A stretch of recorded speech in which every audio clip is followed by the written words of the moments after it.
Okay, so back to the fuse to start working on getting it ready for painting. So we got to deal with this tail post because it's just balsa. And if you try to paint that, you can just paint right over it, prime it, paint right over it, but it'll soak in a bit, and you get some wood grain. So to kind of match it up as best as possible to the fuse, I'm just going to glass it. So I got some 0.6 ounce cloth here that I have cut out. So anything lightweight, 0.75, whatever. It's not a lot, so it doesn't really matter. And I just mixed up some Z-epoxy with just a bit of alcohol, like 10%. So it's fairly runny, and we're just going to go ahead and brush that on with the cloth here. So we've got to get it started up at the top. We're just going to work our way down.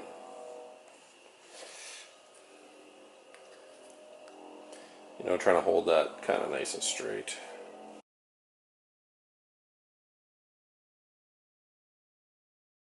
So really what we're going to do is we're going to take this paper towel. We're just going to stick it on here and just sort of let that soak up all the resin, all the excess resin. And you can see it just coming through that.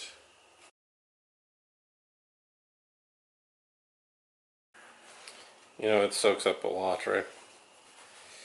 And if you want, you can even flip it around and kind of do it again in a different spot.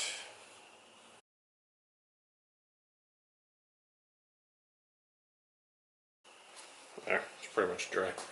So that's really it. Let that cure up, and then hit the edge with some sandpaper to take it off, and that's basically the tail post kind of ready to paint.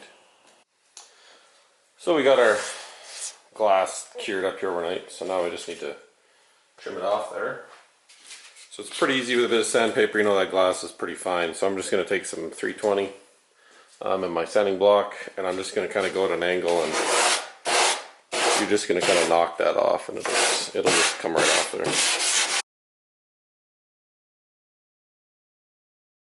So really, once you have that kind of cleaned up, I'm just going to take some 400 and I'm just going to lightly sand it down a bit. And then really I'm just going to hit that with some primer. So high build primer, and finish that up. So once you get the glass kind of cleaned up, I shot this with a couple coats of primer, just some high build.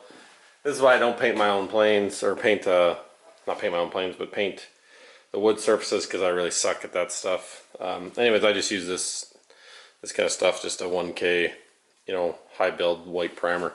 So a couple coats, sand it off. It's smooth enough for the tail post. It probably really sucks for doing, if I was to do the whole airplane like that, but clean up the hinge holes so the hinges fit in there, and basically that that gets your rudder tail post ready for paint. I'll probably do another little bit of primer on it, or spray it with some white paint just before I go to when I'm doing the seam and everything on the fuse, just to kind of finish it off before I paint all the colors. Anyways, that pretty much wraps up kind of the tail post, getting it ready to go for finishing. So next thing we got to cut a couple cooling, just air breathing holes, for speed control, batteries, whatever. Just nice to get some airflow into the fuse.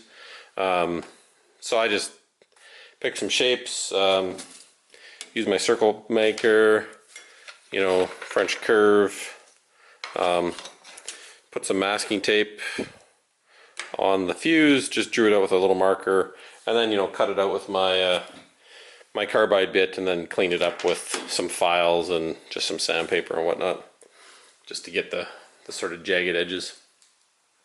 Really, that's it. That's all I'm going to do for the cooling inlet.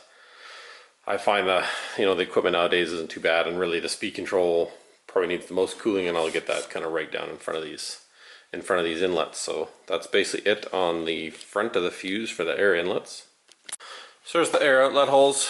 I just stuck them a bit behind the bottom T-can. I do offset them across the seam. I don't like breaking the seam in the fuselage, so there's actually the joining tape. That's about the width of the joining tape in the fuse, and they're about twice the area of the inlet holes. The inlet holes are fairly small, so these are pretty simple. They're just straight, parallel with the seam.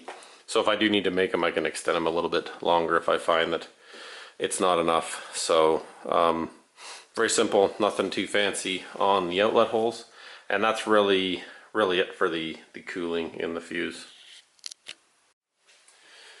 So I'm going to work on hinging up the rudder. If you're not making the hinges removable, you would do this step after you paint it. But in this case, my hinge is going to be removable. So the first thing, you know, we pull all the hinges out, we leave them on the pin like that.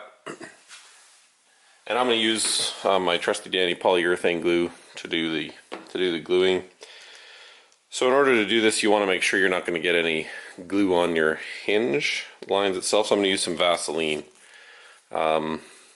petroleum jelly, I mean whatever you can get access to that's going to prevent the glue from getting in the joint of the hinge. That's really what you're looking for. So I'm going to go ahead, I'm going to put Vaseline basically all around on these hinges, both sides, make sure it's in there, and then I'll get ready to do the gluing. Okay, so there you probably can't see it, but some Vaseline just on the hinge line. Do not get any on the actual hinge itself, because obviously that's going to impede gluing it in. So once you have that, really I'm just going to put glue into these slots. Now I just sort of take this and I really just kind of use the nozzle to squeeze the glue in the slot. You want to have some paper towel to clean it up. I don't want a lot of glue like outside the edge. I just really want it in the slot, and I'm just going to wipe it off.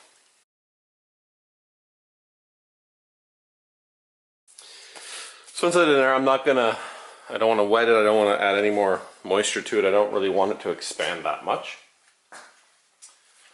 We're really just going to push the hinges in now.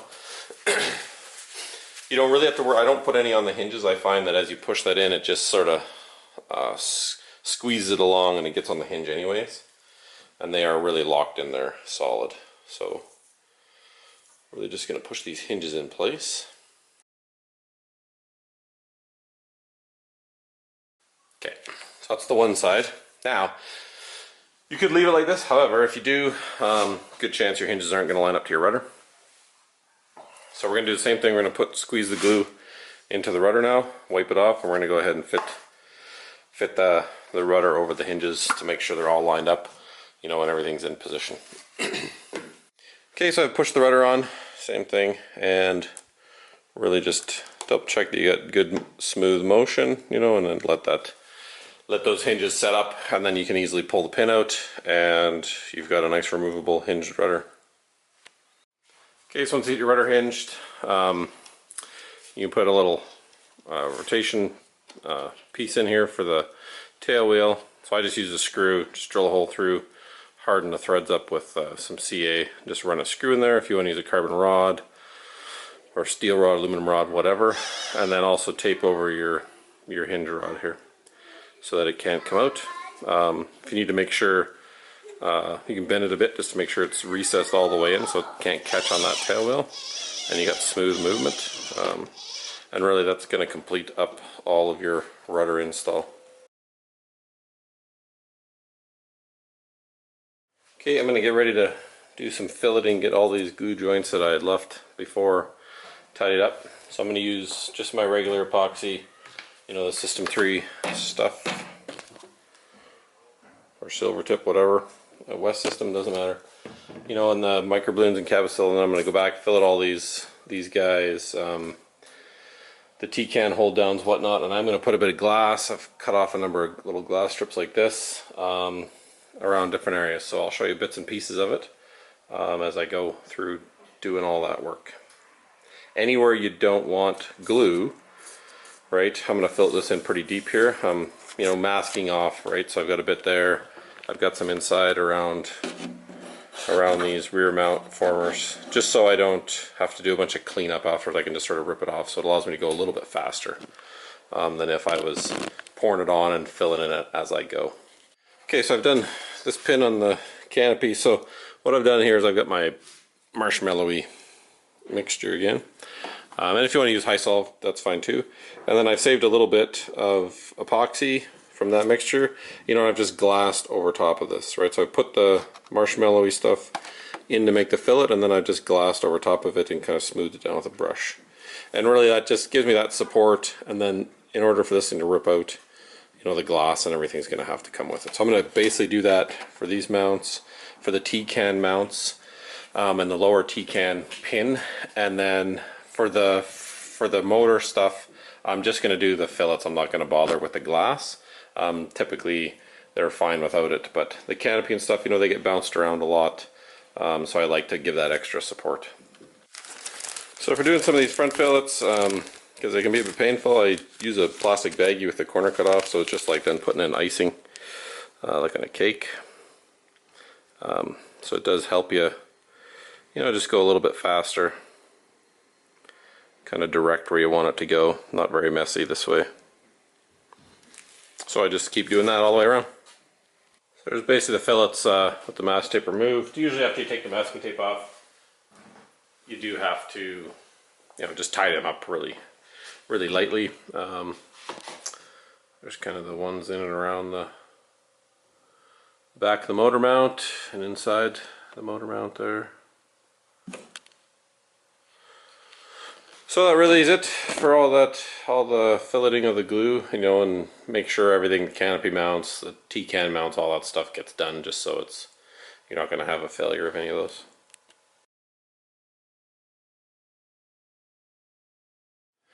So to mount the speed control, you could Velcro to the side. I made a little mount like so. This is just 2 carbon rods and some honeycomb plate. You could use balsa and plywood, laminate, or this. This weighs 1 gram, so super light. And really, all I'm going to do is I'm going to place it in here like so, and just CA that in place, and then the speed control will Velcro mount just on top like that. A little bit more, I guess, sound of a mount than just sticking sticky Velcro to the side of the fuse where it potentially could come loose in the heat. This way, you know, unless this mount breaks off of here, this will be firmly attached, and it's right in the direct airflow. These D3s do ask that you get lots of airflow over them because they are fairly small and light. So that's how I'm going to mount the speed control. Pretty straightforward. Okay, so I'm working on the battery tray. I'm going to do a carbon tube mount. So how this is going to work is essentially these are the cross tubes, and then these are going to go in between here like so.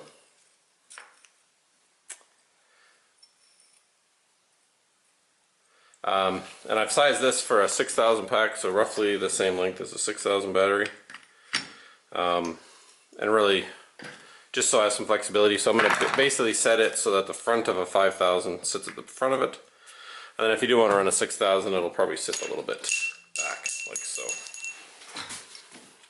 So how I've built this is I've taken these, I've actually coped them out a bit, I don't know if you maybe see, so that these fit into sort of that half moon. How I've done that is I've just used one of these with sandpaper wrapped around it and just sanded that out, right, to get that shape. If you want to use a Dremel tool, if you got a sanding drum that's about that size, that'll work too. The main thing is just to make sure they're parallel and that these two are the same length, so that when you do this, you know, you don't have a crooked mount. So you can fiddle with that a little bit, and then what I'm going to do is I'm going to join these with some Hysol, and then once that's cured up, I'm going to wrap them in these joints and some fiberglass, and then we'll set it in the model. So this mount, those tubes, as you see it, they're about 12 grams. You know, this is a battery tray. I've used it in my other models. This is a carbon honeycomb tray, and I got some spruce underneath here to stiffen it up. This actually weighs 25 grams, so these are a fair bit lighter. I could probably make this a bit lighter if I didn't use this to support it. I'm always just a little bit nervous about this stuff cut in the battery tray. The carbon plate itself probably is similar weight to that, so this gives you a little bit more access underneath. In this model, the battery's pretty much almost touching the motor to get the CG. So to get access to the speed control and whatnot, this would kind of block all of it, and I'd have to, you know, reach up from underneath, which is a bit of a pain. So I'm going to do more of an open concept mount. So I'll get that glue all set up, show you what it looks like afterwards, and then we'll set it in the model. So when you basically got all the parts, you know, I just tack it all together with some medium CA. You know, when you're building it, double check that everything is square as you're doing it. And if you do need to adjust it, you know, you can usually just sand kind of one lightly to kind of get it just so they're both square on both sides. So once you get this far, I'm going to now put I'm actually going to put some roving around the end and then just wrap it with fiberglass here just to make that solid connection. And then really it's ready to go into the plane. Okay, so I got the rovings here cut out, and I got a few pieces of fiberglass. So what I'm going to do, I'm not going to really put the resin on just yet. I'm going to do it afterwards. I'm going to cheat because it's a bit tricky. So I'm just going to kind of position this where I want it. And then I'm really going to use the glass. I'm going to get a hold of it. I'll position the bottom piece where I want it. Pull it tight, and I'm just going to get a hold of the glass. I'm going to try to wrap this around here tightly. So I'm just going to get that in and sort of wrap as tight as you can. I'm just going to tack some CA on here just to hold it together. You know, and that's just going to lock that in place. There. So that's just going to hold that in place, and I'm going to come back and I'm going to put resin all over this just to secure everything up, and then that'll really fix the joints up, right? That once that roving's in place, they can't really break apart. So I'm going to do that for all four sections. Okay, so I went and I've gooped this up pretty good, you know, because these were dry, right? So on the rovings and stuff, I gooped it up pretty good. I put some high sol 9462 just in the corners. So now, because it's fairly wet, I'm actually just going to wrap these joints with tape, because the glass, it's pretty tough to get the glass super duper tight. So when done, so basically start from outside the glue, so the tape's got something to stick, and we're going to go a bit of an angle, right? And we're just going to wrap around, and I'm really going to kind of compress this in nice and tight, so that way it's got a good solid bond. Right, we're just going to keep doing that. And don't worry about the tape getting glued, it will, but we'll come afterwards and sand that off. So it's a battery tray after the glue's all cured up. You know, I just sanded up the ends here, clean them up, and the fiberglass, right, pull the tape off. It doesn't really stick too bad, so pull it off, sand it up, and basically that's it. Now I'm going to put on some anti-slip on the rail so that the battery itself can't slip when it's mounted or strapped to the tray. Okay, so I got my battery tray ready to go. I have glued some anti-slip stuff on the rails. So I made the donuts out of some scrap 1/8" light ply. It had some carbon on it, but it doesn't have to. So anyways, you got the donuts on here. Now when I made this extra wide. So we need to figure out where this is going to sit in the fuse so we can get the width right. So I want, you know, this is basically the wing center line. And that essentially runs through the center of the motor. So I want the weight of the battery centered on that line. I figure that's the least or the most neutral place to put it to start with. You know, we may play with moving it up or down later, but I've had reasonable success with putting it right on that, essentially right on the thrust line where the plane's going to roll sort of around. So to do that, you know, essentially, if you can imagine, the center of that pack is going to run on that line. So we need to measure the distance from the center of the pack down to essentially the center of these. So these batteries are about 42 millimeters, so this is about 21 millimeters. And then these are like a little more than a 1/4 inch, so they're about 3 millimeters roughly or so to the center. So this is somewhere around, you know, 24, 25 millimeters, so about 1 inch. So how do we figure that out? Well, I'm gonna use my laser. and shoot a laser line on here, and the beauty of that is you can actually see it through the fuse. So I'm just going to line that laser line up kind of with the center of the motor and the center of the tube, and then I'm just going to draw you know, in on the inside of the fuselage where that line is. So you can see the laser through here. Now it's blinking because it's not level. I've got it kind of tilted over to get the line correct, and I don't care that it's level because I'm shooting through two known points. But you can see quite clearly the red line. So I'm just going to use that and mark off, you know, 2 points. Basically my battery tray is going to go from here to kind of up here. I'm going to mark those 2 points off, and then I'm going to do the other side of the fuselage, and that's really going to give me my I guess neutral point. That's where the center of the battery is going to be. So if I measure, you know, 25 millimeters below that line, that's where the tray has to sit. So I'm going to go ahead and get all those marked off. So I've measured down 25, you know, and I've set a line there and a line over there, and that's basically going to be the where the battery tray is going to sit, kind of at that, down at that level. Now, the reason why that's important is we need to know exactly what the width of the fuse is at that point. I mean, because these fuses are curved in all sorts of different directions, you know, depending on how high you measure that, you could be wrong. So we're going to use our inside calipers and go in there, you know, and measure off essentially what the width of that fuse is so we can get really, really accurate with that tray, you know, and that's it on the back. So I've also went ahead and before this I've kind of checked the CG, so I know a 5,000 milliamp pack, you know, I'm going to be pretty much near the front of the motor, you know, so that's kind of where the battery tray lives. So this back rail's, you know, in that neighborhood where I just measured, and this front rail's, you know, up in here. So I'm going to go ahead and trim these up at their appropriate spots, and then we can trial fit this in there. Now, one thing, if you do want to check that your spot makes sense, I mean, you could put the battery essentially on that line, right, and you would see the center of the battery is basically right where we marked off the center of the wing and everything for the laser. So it's pretty close. So I'm going to go ahead and trim that battery tray up so it fits in there, and then we'll come back and set it in place. Okay, so I've trimmed up the battery tray.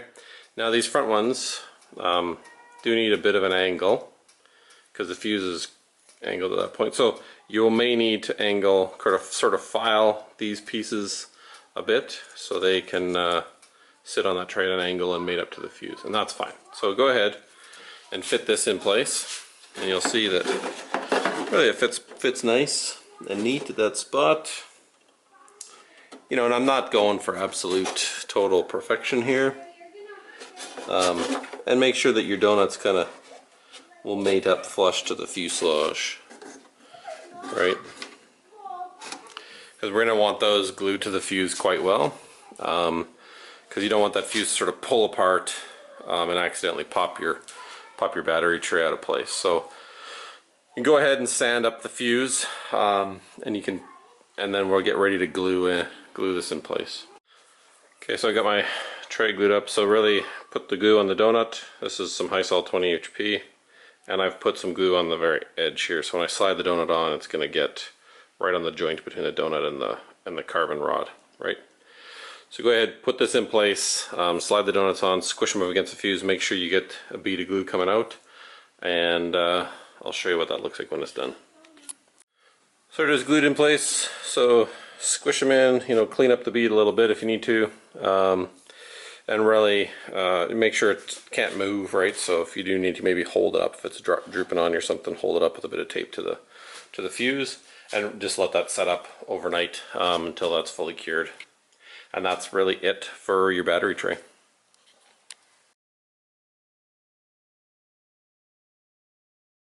Okay, so I'm going to start getting ready to do the stabs here. So I am going to drill the one stab with the tube in it all the way to the bottom. That way it makes it easier for me to locate it. You know, if I have both stabs off and the tube off, I know at least one side I just bottom it out, and that hole will be aligned. So I'm going to drill this hole out all the way through the tube in the drill press using the shucks. Make sure you locate it about in the middle of that of your hard point that you put in there. So I'm going to drill right through and then put my screw in and then mount it on the fuselage. For the other step, I have pre-drilled this hole in the drill press all the way through the socket. So not through the tube though. The tube's still in the other step half. So this way I got a nice guide to drill this hole out into the tube once it's all mounted up on the model. So I'm going to go ahead and put these on the model, tighten down the adjusters, and get ready to drill through the tube. Okay, so we got our stabs on. This screws in. I've tightened down both the front adjusters. I've squeezed them a little bit. You know, we get this foam in here. Make sure you get your foam if you're putting foam in here on. So I do that foam in there already as well. If you do this without the foam and then you put the foam on after, obviously you're going to have a mess up. So really what I'm going to do is I'm going to kind of use my leg and I'm going to really just hold this stab fairly tight and finish drilling that hole out with just my hand drill. You don't have to like squish it completely, but just I want to make sure I take up the compression in that foam.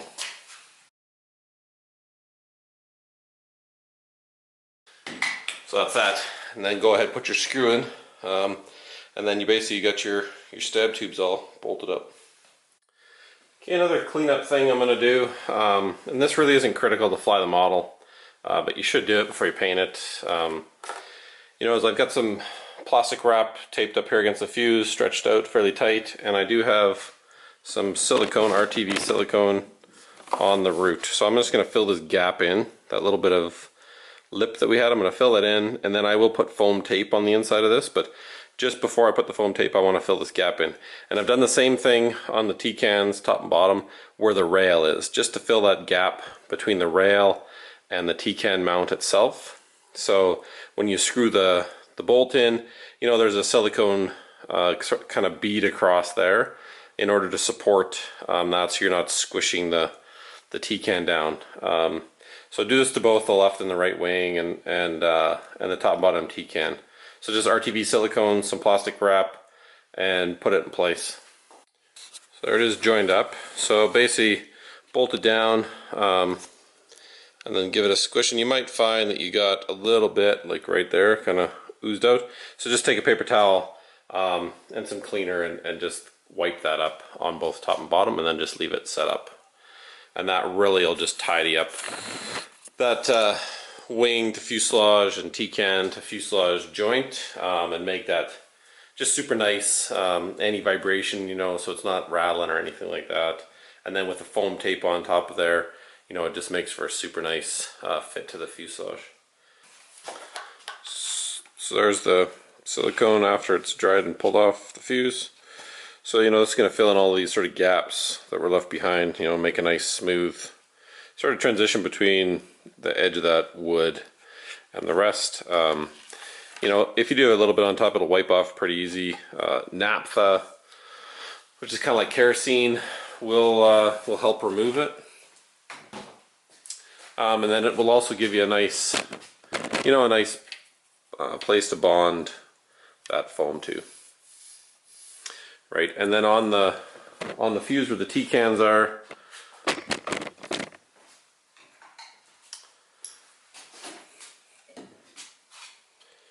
you know, it really will provide it's a good base, right? You can kind of see it in there. You know, really provides a good base, so you can't really squish the base of that T-can down. So it does help to prevent you from sort of really collapsing that screw and pushing everything down when you bolt it down. It sort of limits the amount you can screw down. And we will put a bit of foam in here after painting, which will also, it'll just make everything nice and cushioned and set up really, really well. So that's basically what all that RTV silicone is for. So, you know, you can go ahead and do that. If you wanted to also do that on the stab, you could. I find though the stab's pretty good, just with the you know, root rib itself and the foam on it.